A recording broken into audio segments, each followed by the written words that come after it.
IPC, digo, el IMASEC fue también malo y sorpresivo que no hubiera variación, pero el IPC también del mes anterior de octubre fue muy alto. Conversamos de este tema con Carlos Smith, economista, docente investigador del Centro de Investigación de Empresa y Sociedad de la Universidad del Desarrollo. Ya está en contacto. ¿Cómo está, Carlos? Muy buenas tardes.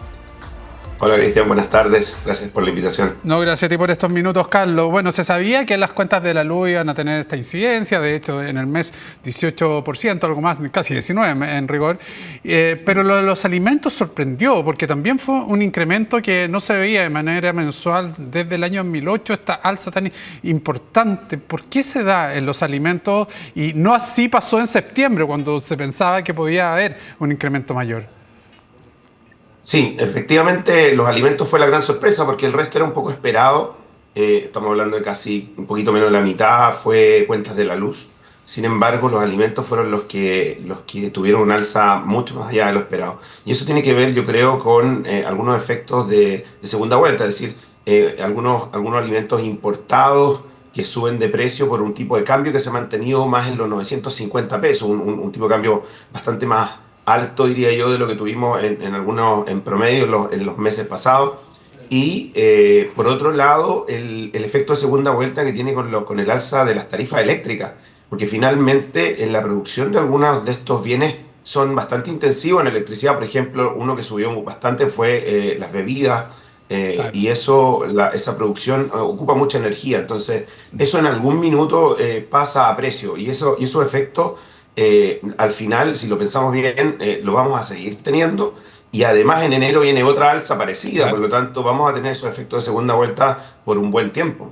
Sí, importante el efecto de segunda vuelta. Lo que dice Carlos tiene que ver con aquello. Sube la electricidad y los productos que es necesario ocupar energía para tenerlos en la mesa, tenerlos en las góndolas, claro, se incrementan en sus valores a propósito de que sube la energía también. Y ese fenómeno no lo habíamos visto, Carlos. Entonces, eso es nuevo y se va a constituir de aquí en más hasta enero del próximo año en un fenómeno permanente.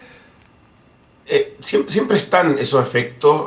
A veces nos ha pasado por sequía, por digamos, falta de agua, en energía más cara, o nos ha pasado por tipo de cambio, pero estas alzas han sido claramente extraordinarias, mucho más allá de lo esperado. Si uno lo piensa bien, todo el efecto que va a tener las alzas de la luz explican alrededor de 1,5 puntos en el IPC. Entonces es harto. Y por lo tanto eso claramente eso afecta a los costos de producción, y lo que hacen las empresas generalmente, igual lo mismo pasa con el tipo de cambio más alto, es que en general tratan de bajar sus márgenes, no cambiar precio, porque tampoco es una muy buena señal, pero llega un momento en que no hay otra opción, digamos, y tengo que hacer ese traspaso. Y yo creo que también nos va a pasar, no solo con la luz, porque en enero viene esta otra alza que es muy parecida. Yo no esperaría de un IPC parecido a este, quizás un poquito más bajo, un 0,8% en enero. Pero también nos va a pasar con un tipo de cambio que se ha mantenido en estos niveles de los 9,50, que como te decía anteriormente están bastante más altos, y eso a la larga, ese pass-through que se llama, que es el traspaso a precio, se empieza a dar. Entonces también es un efecto que vamos a ver y que seguramente nos va a llevar a una inflación más alta ahora, pero que además lo que habíamos pensado que seguramente íbamos a alcanzar este 3% de meta del Banco Central a fin del 2025, eso va a pasar un poquito más allá, más pasado al 2026, si la tendencia sigue así. ¿Qué tan peligroso es, Carlos, que tengamos una inflación alta y una actividad nula, que obviamente eso se repercute en el empleo, pero esa cuestión que sea bajo crecimiento, alta inflación, qué peligros conlleva a la economía en general y a los hogares? Claro, eso es difícil de manejar porque si uno piensa lo que hicimos, por ejemplo, cuando la economía creció demasiado por estos retiros, ¿no es cierto?, los IFE, el Banco Central puso un freno y dijo hay que calmar esto y subo la tasa de interés. Y la economía se empieza a enfriar, pero cuando eso ya empieza a pasar y baja, ¿no es cierto?, los precios se controlan y además la actividad cae, entonces yo empiezo a bajar la tasa de interés para darle un impulso a la economía y los precios vuelven a empezar a tener un ritmo de crecimiento al cual yo quiero llegar. Sin embargo, cuando la inflación está alta, si yo bajo la tasa de interés para, ¿no es cierto?, darle un impulso a la economía, finalmente me puede presionar los precios nuevamente. Y eso entonces es difícil, esa ecuación que tiene el Banco Central de qué hacer con la tasa. Eso es lo que estamos viendo hoy día, que hasta ayer, diría yo, o quizás antes de ayer, pensando en que Estados Unidos bajó también la tasa en 25 puntos base, la decisión de todo el mercado coincidía en que el Banco Central iba a bajar la tasa en 25 puntos base. Y hoy día eso ya no es tan así. Algunos dicen, bueno, hay algo de espacio ahí porque la actividad es menor, estas cosas son puntuales y la inflación, sacándole los volátiles, estamos todavía dentro del rango meta, digamos, en ese sentido, en esa trayectoria. Hay espacio, pero la parte externa es el problema. Esto es lo que puede pasar con Estados Unidos, que el Banco Central había dicho que no era tan importante lo que hacía Estados Unidos. Yo creo que hoy día se vuelve más importante y por lo tanto vamos a estar muy pendientes de lo que pase con el IPC del mes de noviembre para que el Banco Central, que es justo antes de que tenga su reunión de política monetaria, pueda tomar una decisión y dar mucho más mejores señales de lo que va a pasar con la tasa hacia adelante también.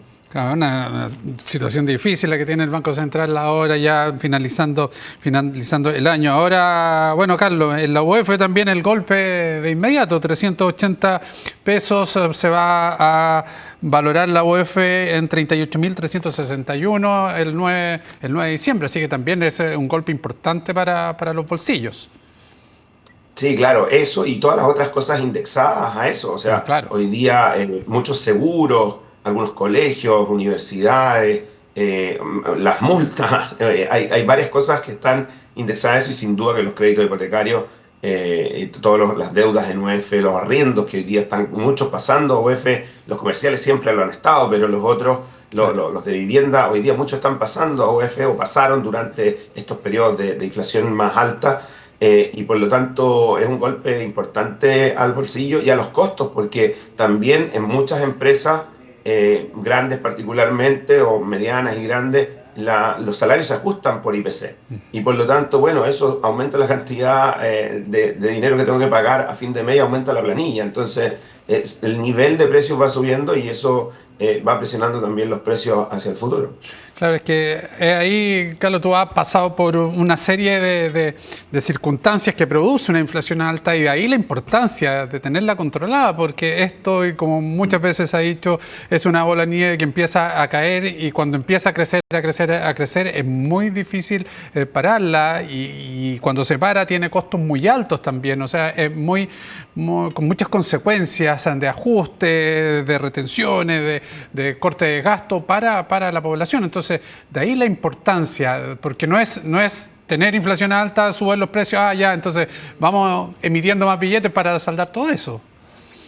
Efectivamente, los costos son muy altos, especialmente para la gente que tiene menos. Y ese es el gran problema, porque hay gente que los que tienen más ingresos, tienen capacidad de ahorro, tienen formas de alguna manera de capear la inflación o parte de la inflación, pero el resto no. Entonces los ajustes son duros, son complejos y tal como tú dices, eso es lo importante. Lo vivimos por mucho tiempo, inflación es baja y estable, permite tomar mejores decisiones de consumo, de inversión. Entonces yo creo que tenemos que valorar eso y sabemos, y eso es lo bueno también, que tenemos un banco central de lujo y yo creo que todos sabemos, y el mercado también así lo piensa, de que el Banco Central va a hacer todo lo que esté en sus manos para poder volver a ese 3%, que puede que ahora sea un poco más lento, pero que vamos a llegar. O sea, las expectativas siguen ahí ancladas a ese 3%.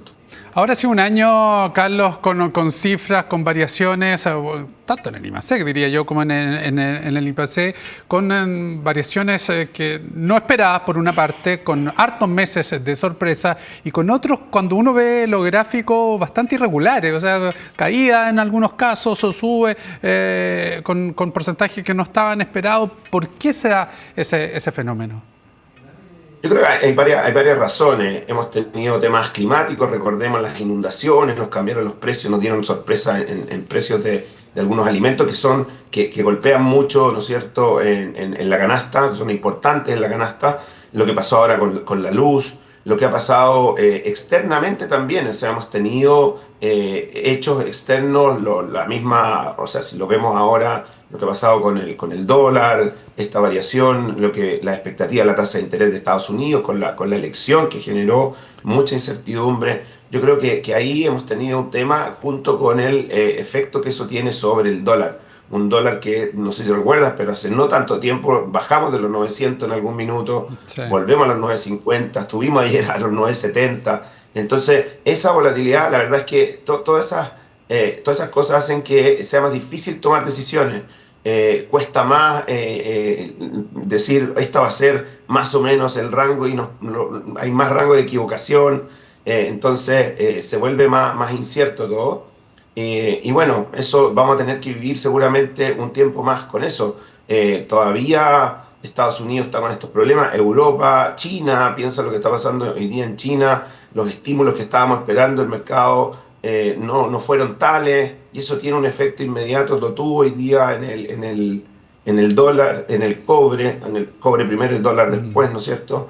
Y la verdad es que yo creo que vamos a seguir así, más para un país tan abierto al mundo como Chile, que lo que pasa afuera nos golpea. Y no nos queda otra, en realidad ese es el camino que tenemos que seguir, pero bueno, es parte del juego.